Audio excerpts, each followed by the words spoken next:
Good morning. So just before I say what I've written down here on this piece of paper, you know, we say the uniform affirmation every Sunday, and it struck me the second line of the uniform affirmation, the quest for truth, its sacrament. How important is that right now? Just unbelievable. My wife Trudy and I had a number of reasons for committing our time, talents, and treasure to the UU Church, and they've changed over the decades. When we were raising our two daughters 40 years ago, we became members of the UU Church in Arlington, Virginia, in order to provide Elsa and Jolie with a grounding in religious education so they could make decisions as they matured about the course of their spiritual lives. We joined other parents to lead RE classes on Sunday mornings, and Trudy served on the RE council there at the church. Our commitment turned out to be more successful than we originally envisioned, in that our younger daughter has found her life's calling as a UU minister, currently in Sharon, Massachusetts. You know, who knew? As the years went by, we continued to support the church as we found there a community of like-minded folks that broadened our lives. A few examples: Trudy co-produced a beloved winter solstice celebration every year with music, dancing, storytelling, and food, and founded an intergenerational theater group called Chalice Theater that presented a musical at the church annually with a cast drawn largely from the congregation. I joined other church members in working on projects with Habitat for Humanity, despite my very limited carpenter skills, and became politically active, demonstrating against the war, working on letter writing campaigns, founding the Green Sanctuary there at the church, and joining one of the ministers who led a group that met with our U.S. Senator to support funding to mitigate global warming. Unfortunately, you can see how well that worked out. Becoming involved with a group of socially and artistically committed people became a significant reason for our financial support. It could be said that we found our tribe at the UU Church. Moving to the North Shore about 15 years ago, we settled in Swampscott and were delighted to find UU-CGL offered a vital music program, at the time under the leadership of Francie Fitch. I would say currently that the major reason we pledge annually to UU-CGL is this strong support of the music component of the Sunday service. In Kenneth and in David, we are blessed with extraordinarily talented musicians who provide us with direction for the choir and musical performances week in and week out that nurture our spirits. In closing, I'd like to encourage any of you who are so inclined, here comes the commercial, to join us in the choir and add your talent to keeping the UU-CGL musical tradition alive. To quote Roberta Flack, the African-American singer, songwriter, and Grammy Lifetime Achievement Award winner, great music leaves a lasting impression on the soul, a mark that can never be erased. Thank you. Thank you, Jim. There are many things I could say about why I give to this church and what belonging to this church community means to me. But here's what I will say this morning. The motto of the college I attended, Hampshire College, is non satis scire. Beautiful. That's great. I understand that in part to mean it's not enough to know. You must take action. Belonging to this church community helps me put my beliefs into action. I've belonged to this community for well over 20 years, and like Jim and Trudy, it has meant different things to me at different phases in my life. Recently, it's meant being on the team that installed and now tends the native plant garden in front of the church. And it also recently means something as simple as slapping together peanut butter and jelly sandwiches and meals for my brother's table. Belonging to this church community gives me joy. Giving to the church gives me joy, and is one of the ways I put my faith into action. I got a little ticked off with Francine for asking me to do this because I knew I would cry no matter what I said. Okay.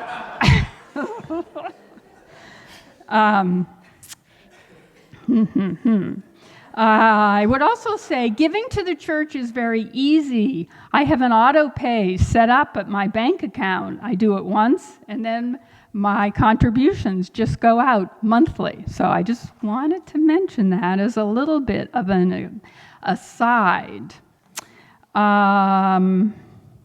It gives me great joy to sing with the choir. While it is often nerve-wracking for me, I know I can watch our beloved Kenneth like a hawk, and with his guidance, I'll come in at the right time. It's a great feeling to know I can count on him. I can listen to my singing buddy at my side, Linda, and when I flounder or worry about, is that the right note? I can listen to her and do my best to match whatever she's doing, and I'll be good. So it's great knowing I can count on her. Despite my many efforts, I find it's a challenge to put into words the joy and experience of singing in community. But in short, I have found a home here, a world to belong to. At times in the last few years, as I have adjusted to suddenly and unexpectedly, I rewrote this so many times, and I tried to get it so I wouldn't cry. Anyway, okay, so I unexpectedly left a career I loved and entered a new phase of my life. I felt sad and lonely, lost and adrift. But this community reached out to me saying, if you need a world to belong to, look around, you're already home. And what you seek, you've already found. I can't believe this is on live streaming and I'm doing this. Okay. Let's see. If you need a world to belong to, look around, you're already home. And what you seek, you've already found. Turn around to me, you will see no reason to be lonely. In his book, Love and Rage, Lama Rod Owens, a queer black teacher of the Tibetan Buddhist lineage, speaking from his activist background, as well as his spiritual practice, asks, how can we metabolize our anger into a force for liberation? He writes, quote, the great activism needed today entails bridging our personal grieving with the grieving of our communities. Our anger arises over our pain and is only pointing back to our pain. To hold space for our pain is the way that we begin to take care of our pain. Taking care of our pain softens our hurt as we do the work of empathizing with others. Empathizing with others makes it easier to empathizing with ourselves, makes it easier to empathize with others around us. And this empathy is at the root of the love and compassion that will begin to disrupt the systems that create harm. If we refuse to acknowledge our hurt, we will never understand how to relate to our anger in such a way that we are not reacting to it. If we're always just reacting to our anger, we will never be fully empowered in our agency to channel the energy of anger into clarity and directness while reducing harm. I want to see a culture of activism where we can celebrate our anger and rage while realizing that they are not the issue. Our anger and rage are not the reason why we in the world are struggling. We in the world struggle because we have misused our anger by reacting to it instead of partnering with the energy of anger to address the roots of why we hurt. I have had to learn to love my anger, to treat it as I would treat anyone or anything that I consider precious and beautiful. My anger is my precious and beautiful thing. And it was because of this new relationship that my anger was no longer something that controlled me. Here ends the reading. So when we first started rehearsing this piece that we're going to do, there was a little bit of a kerfuffle in the group. Some of us weren't sure about the words, how we felt about them, and we decided to share a little bit of that with you.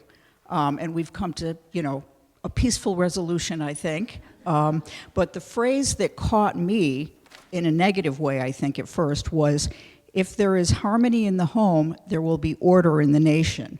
And I thought, oh, okay, so it's our fault.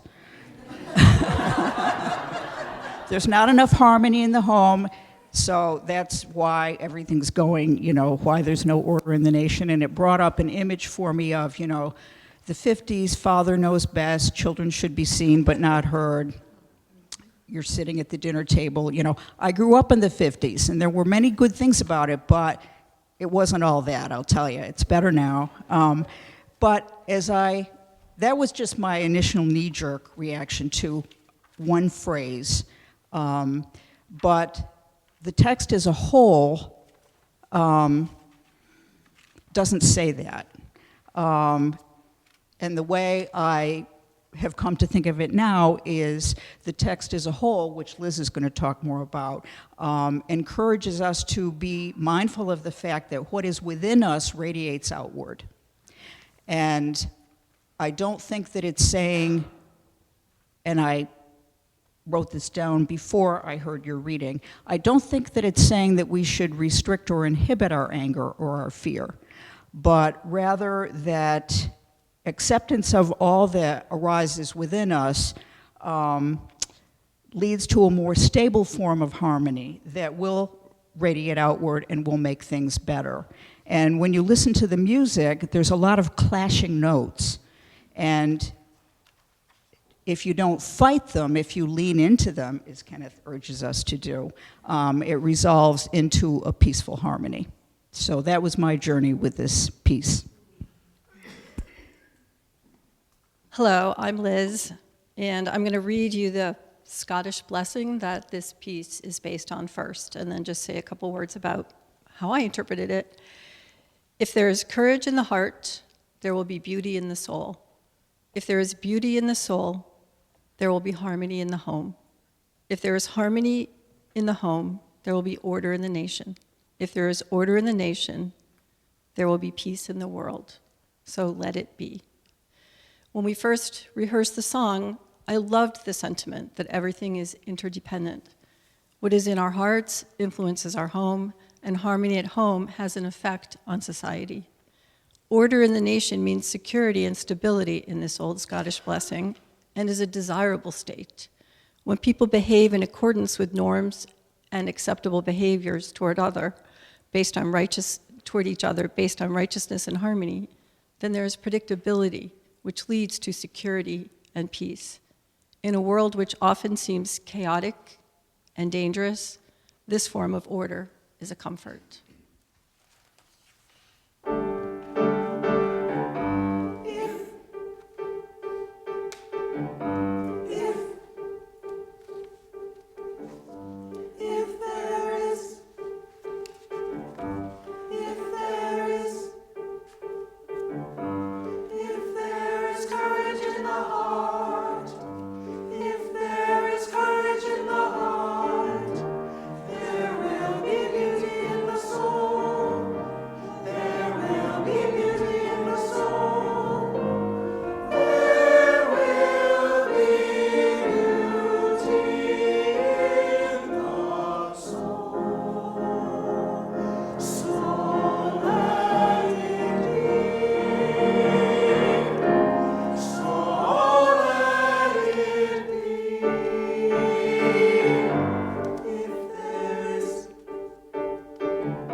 As events were leading up to World War II, Reinhold Niebuhr, an American-German theologian, was formulating a prayer. Some of you may know this prayer. God, grant me the serenity to accept the things I cannot change, the courage to change the things I can, and the wisdom to know the difference. The Serenity Prayer, which has traveled the world and was popularized in this country by its use in Alcoholics Anonymous and other recovery groups, was given in a sermon at a small congregation in Heath, Massachusetts by Niebuhr, and was included in the 1944 Book of Prayers and Services for the Armed Forces.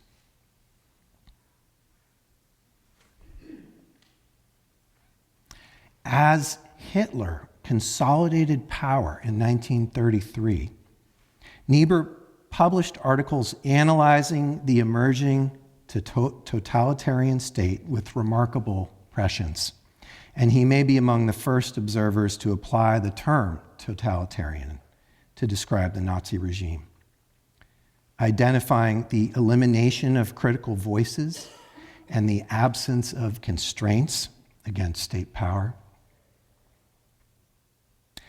The prayer emerged while Niebuhr was struggling to understand how to respond here on the other side of the Atlantic.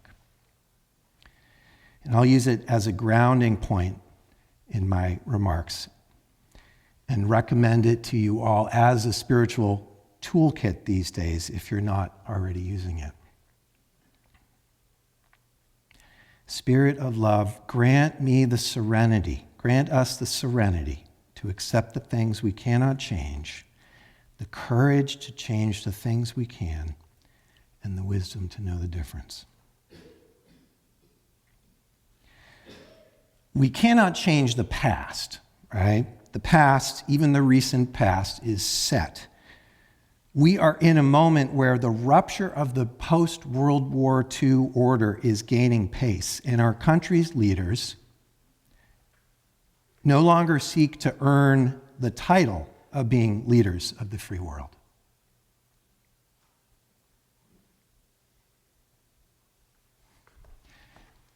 I'm going to tear up on this one too. Good. I like company.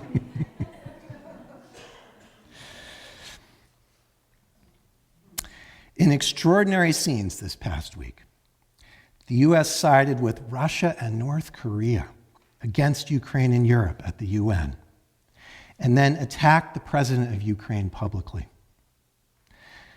Violence has been legitimated and greed has been praised from the highest levels of government.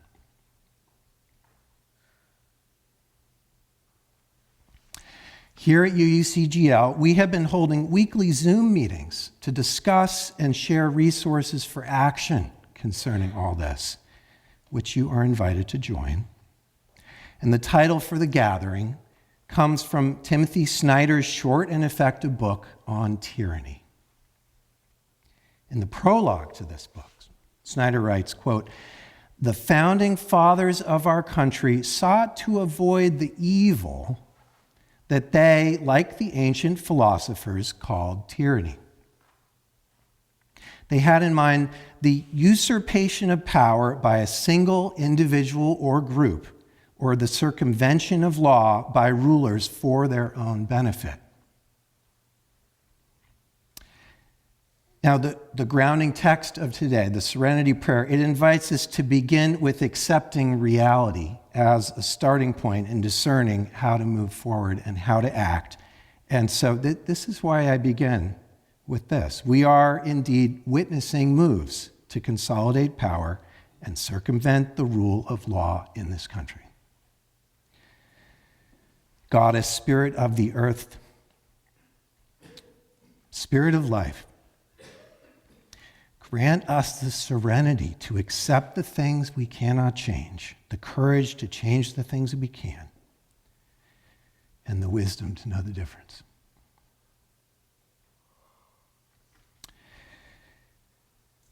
Of course, this grab for power is not a new thing to our world. It's very old. And just as old are those traditions of resistance to that usurpation of power. There is wisdom in these traditions.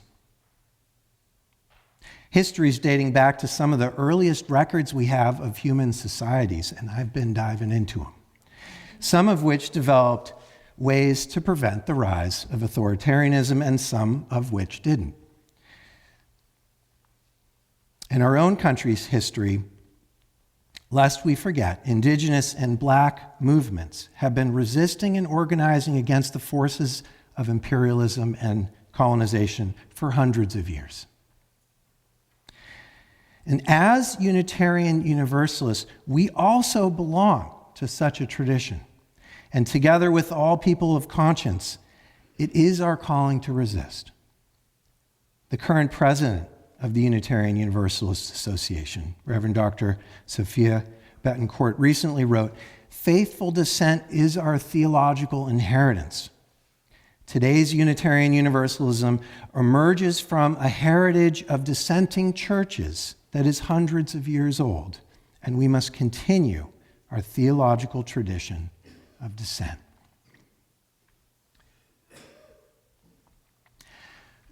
So many of us have been feeling a whole range of challenging emotions right now, from fear and anxiety to grief and sadness to anger and rage. Stomach pain, physical symptoms. And while the whole range of emotions must, of course, be accepted and acknowledged and moved through, I do want to focus on anger today in particular. Because anger is important right now. As we heard from the Buddhist teacher, or Lama, Rod Owens, in our reading, it is his precious and beautiful thing. If we refuse to acknowledge our hurt, we will never understand how to relate to our anger in the way that we are not reacting to it. And if we are always just reacting to our anger, we will never be fully empowered in our agency to channel the energy of anger into clarity and directness while reducing harm. It's a great line. That's what I want us all to do. To do what we must internally, both individually and collectively, to become fully empowered in our agency to channel the energy of anger into clarity and directness, to resist and to reduce harm. During the last 3 years or so, I've been working with my anger, even with my practices, long-term practices of meditation and mindfulness, which encourage identifying, accepting, feeling your emotions.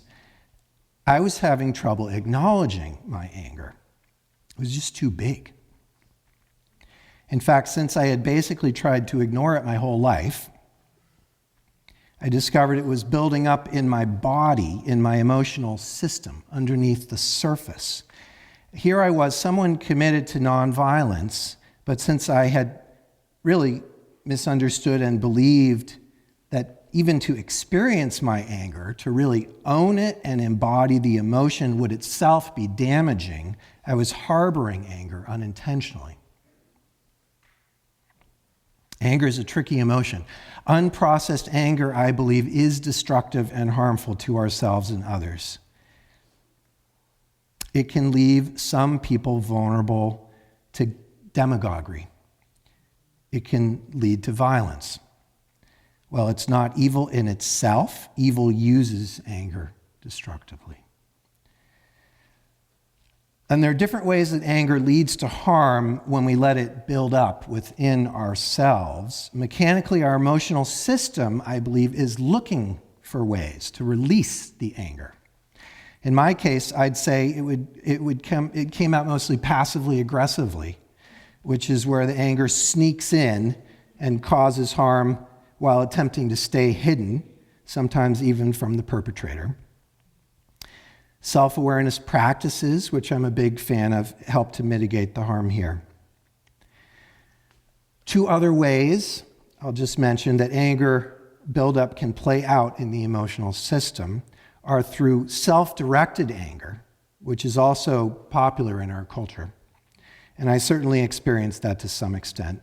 In the extreme, self-directed anger becomes self-loathing and can collapse into feelings of worthlessness and shame, making its way through our defenses in moments of weakness. Self-love and self-compassion meditation practices, which I do and teach as part of our Sunday evening meditations, are good antidotes to this. The other way anger builds up that anger buildup plays out in our culture is through explosions of anger on others, which we've been witnessing. What I've found is that some people tend to collapse inwardly with their anger, as I did, whereas others collapse outwardly, usually just in short, explosive episodes of anger directed at others, typically short because people are trying to be good people. And they have some awareness of the dynamic. But we see this also play out in bullying, where they no longer necessarily want to be good all the time to all people. In bullying, the explosive anger tends to target the vulnerable and the weak as the easier targets. And we're seeing this play out in the political arena for sure. What I didn't understand before the work I started in with anger release is that the emotional system mechanically will need to find a way to release the anger, as well as all our other emotions. And so if we don't, if I, as I didn't, actively and directly deal with our emotions, they'll find a way to express the three that I just mentioned: passive aggression, self-directed anger, and small bouts of explosive anger are three it will find a way out, identifying the path of least resistance like water flowing out. It will find a way through our psychological defenses as it can in short spurts or through other emotions even, based on the unique psychological strengths and weaknesses of each individual. Goddess, grant us the serenity to accept the things we cannot change, the courage to change the things we can, and the wisdom to know the difference. The steps to the anger release work that I did begin with the first part of the Serenity Prayer, which is coming to accept and own my own anger. Honestly, even after reading about the emotional healing work that I intended to do, it took me quite a long time to really own and acknowledge I needed to do this. And part of that is once you own and acknowledge it, with that acceptance, it naturally leads you to, of course, face that you have to do something about it, right? And so it leads into this second part of the prayer, building up the courage to change. Acknowledging a problem with loving intentions to heal naturally starts to lead to developing courage to face it.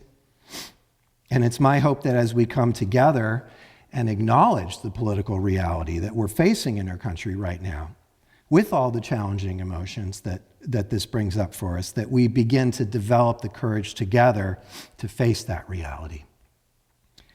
In his book on tyranny, Timothy Snyder writes, "To abandon facts," this came up earlier, "to abandon facts is to abandon freedom. If nothing is true, then no one can criticize power because there is no basis upon which to do so. If nothing is true, then all is spectacle. The biggest wallet pays for the most blinding lights." End quote. Open hostility to verifiable reality. This is both a sign of an unhealthy anger drive, and politically, it's a path towards authoritarianism.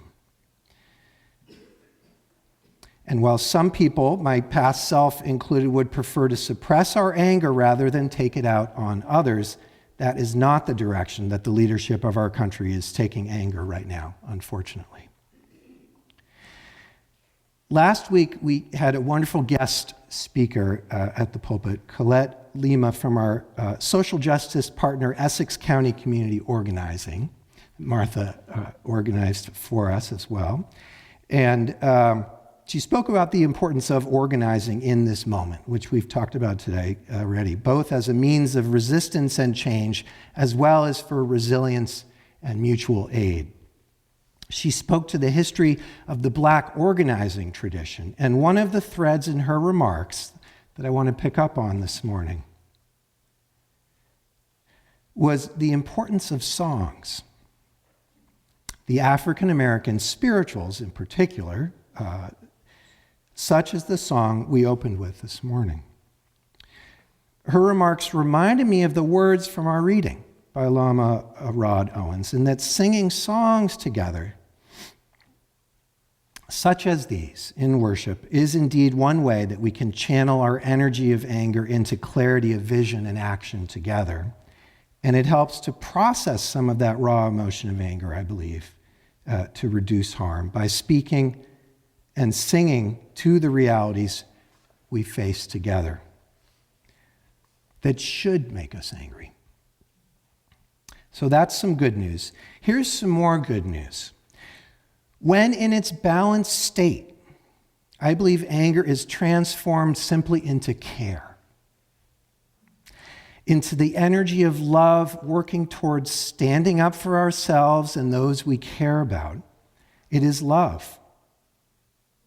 In the words of the theologian Cornel West, never forget that justice is what love looks like in public.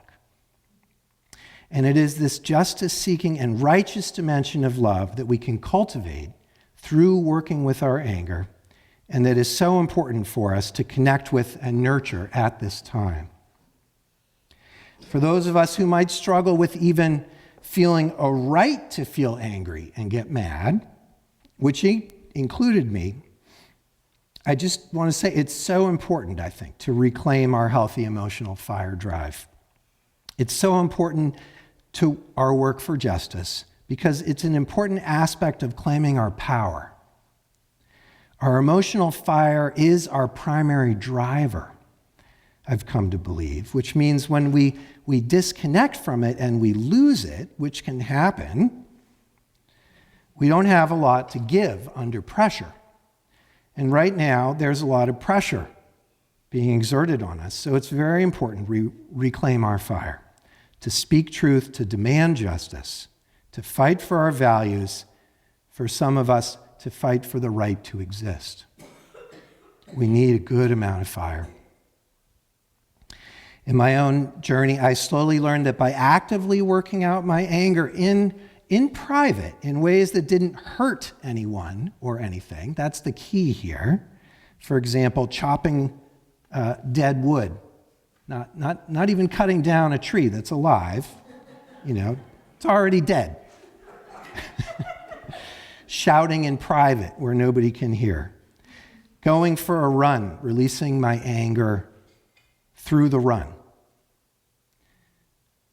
I was releasing this, really it's like a toxin in the body. It was my experience, that anger and rage. And that is actually how somatic healing and trauma healing work are coming to see this as well.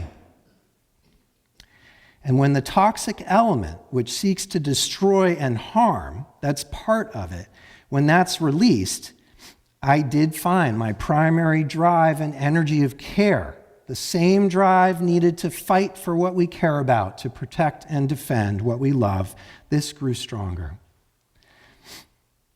In the words of past president of the UUA, Reverend William Sinkford, we are a gentle and generous people, but let us not forget our anger. May it fuel not only our commitment to compassion, but also our commitment to make fundamental changes.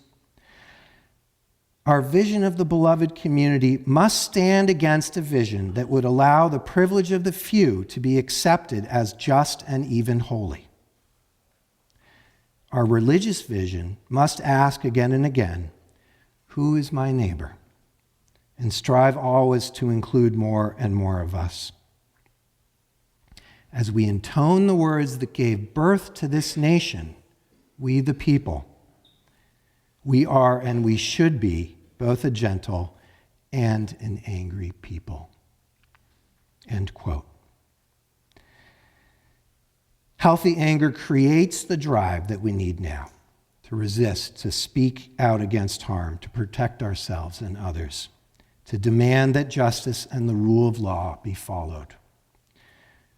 So here's a version of the Serenity Prayer unique to this need. God, may we have the serenity to accept our anger, the courage to transform it into a force for good, to use it collectively to resist, and the wisdom to know how to do this. We can do this together. Amen.